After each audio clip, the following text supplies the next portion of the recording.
Hello ladies and gentlemen, and welcome to this day even, transfer news segment. And today we're going to be talking about a couple of transfers, but specifically two that Chelsea are looking to make. So today we are going to be talking about Erling Haaland to Chelsea and Achraf Hakimi also moving to Chelsea. Now, I think if Chelsea do get both of these players, it really sets up the title challenge next season for them. We know Haaland, we know what he can do, we know the ceiling he has and how good he is. He's probably not the best striker in the world right now. I'd probably say that.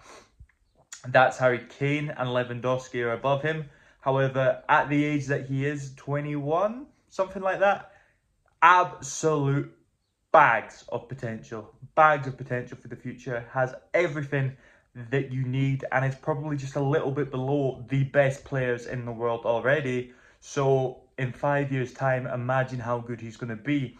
And this would be a fantastic signing for Chelsea, because we know they have Werner, who's not quite able to get the goals that they thought he would be able to coming in. He's still, you see, with his running and his movement causing problems. A goal in the Champions League final came because of what Werner was able to do in running and creating the space to allow Mount to play the ball through to let Havertz in to score the goal.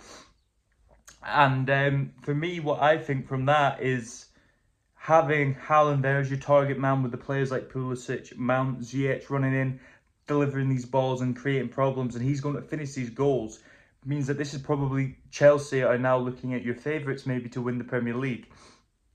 Unless, that being said, Man City bring in Harry Kane, then it's a different story altogether. But I think this still closes the gap. I think if Man City do get Kane, but Chelsea manage to get Haaland, then that definitely gives Chelsea a better chance of winning the league than probably your two teams you think are going to do it.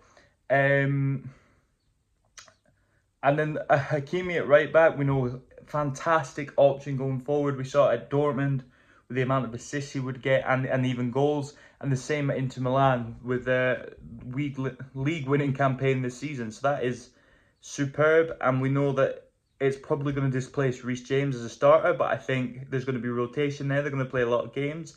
James probably the more defensive option, Hakimi the more attacking option in the back five, depending on who you're playing. So I think that's another great, fantastic signing for Chelsea, and I don't think Chelsea fans will necessarily be complaining about that one. So I really think this opens up the title race for next season if these two transfers do in fact go through.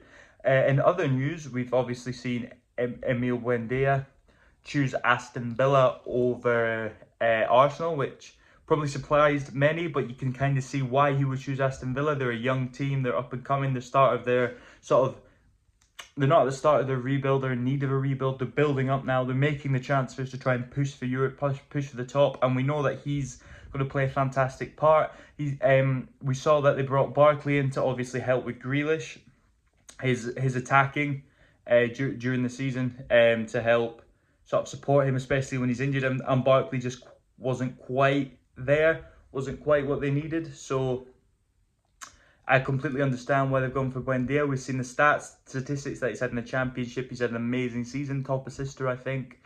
And so you can't really knock them for that. And they also want James Ward-Prowse, which I think is a fantastic signing for them, especially because you're taking it from a rival sort of position-wise. And I'm surprised a lot of big teams haven't looked at Ward-Prowse, especially to bring off the bench, of course, for like a Liverpool or a Man U or a team like that. So I think these choices and these options are